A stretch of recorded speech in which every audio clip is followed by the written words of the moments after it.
Welcome back. When you think of world champion powerlifters, chances are you don't think of the person you're about to meet. As Boyd Hooper finds out, you're going to meet someone who perfectly proves we can all find strength in different places in our lives. As children, do we really know what's inside us? Not the bones and the veins and the brain, but the motor that drives us. I grew up in Highland Park.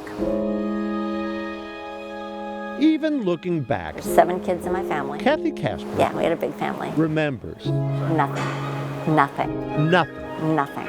inside her that foretold what was to come.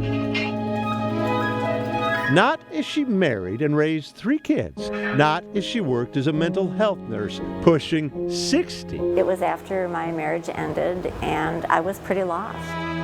The boys had already left home, and when my daughter went off to college, I didn't know what I was going to do with myself. Didn't know what she had inside until the day Kathy went inside these doors.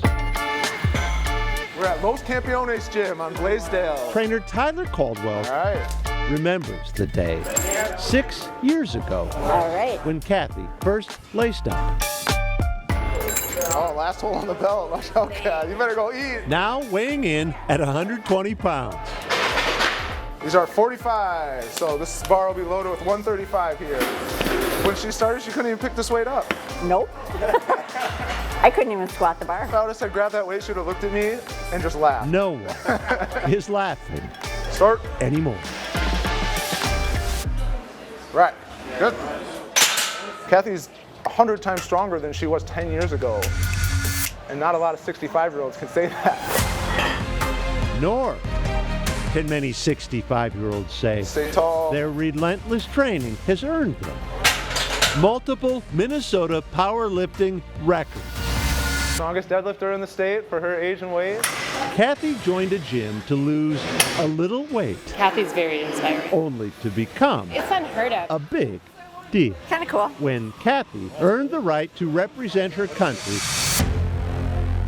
just this month in South Africa There we go. Take your time. at the Powerlifting World Championships, where she squatted more than 170 pounds. It's remarkable. It really is. Then, for good measure, another 237 pounds deadlifting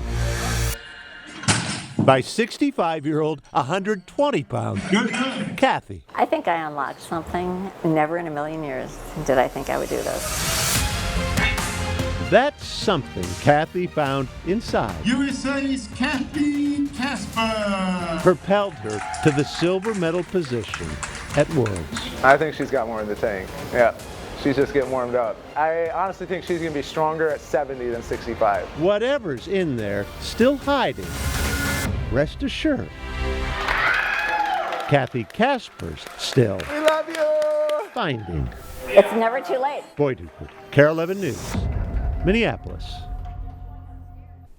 Dang, girl. In a couple weeks, Kathy's going to turn 66. Not slowing down, obviously. Next year's Worlds are in Reno. Kathy's already back at the gym 6 days a week lifting, and she has a goal of lifting even more next time in Reno. Well, as you know, if you follow Gopher football, it was a tough weekend for the Gopher football team, losing in their 90th rivalry game against Iowa. It's the Floyd of Rosedale Trophy.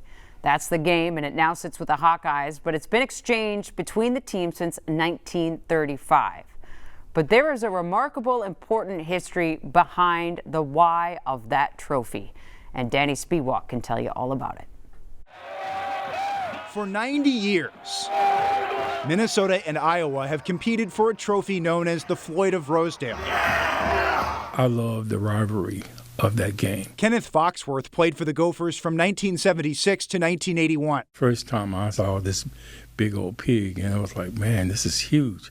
I didn't know what was going on. But Foxworth didn't learn the truth behind Floyd of Rosedale until he graduated. 5 years after I finished playing football, I was stunned. The story begins in the 1930s. Back then, the Gophers ruled the gridiron under Hall of Fame coach Bernie Bierman, whose teams won 5 national championships in 8 years prior to World War II. It was the biggest story in town. Dave Mona is a former Gopher radio analyst. College football was a big deal. So you're talking back in the 1930s, and it was a different country we lived in. In 1934, the undefeated Gophers traveled to Iowa City to face the Hawkeyes and their star halfback Ozzie Simmons, one of the few black stars in the Big Ten at that time. Great football player. In a blowout loss to the Gophers, Simmons left the game multiple times due to injury, with one Iowa newspaper describing his treatment as an outright assault. But it's widely reported and believed throughout everywhere in Iowa that Minnesota ganged up on him and that there were roughing penalties against Minnesota. He was tackled out of bounds. He was piled on. Minnesota denied singling out Simmons for his race. But 1 year later, when the two teams prepared to meet again in Iowa City in 1935, Iowa Governor Clyde Herring issued a warning. And says, we're not going to have a repeat of last year, and if the authorities won't take care of it, our fans will. That's when Minnesota Governor Floyd B. Olson intervened. He gets hold of the Iowa governor and said, hey, this looks bad. To ease the tensions, the governors made a deal. The loser of the Minnesota-Iowa game would have to bring the winner a prize hog.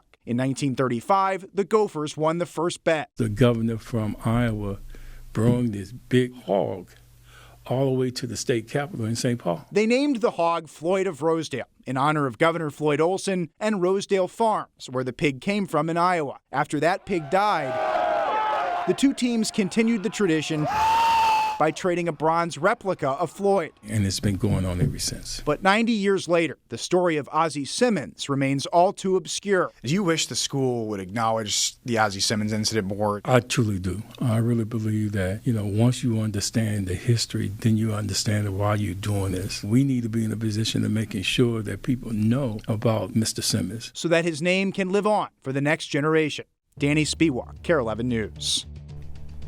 As it should. Thanks, Danny. Stick with us on KARE 11 Plus. More news and weather coming up after the break.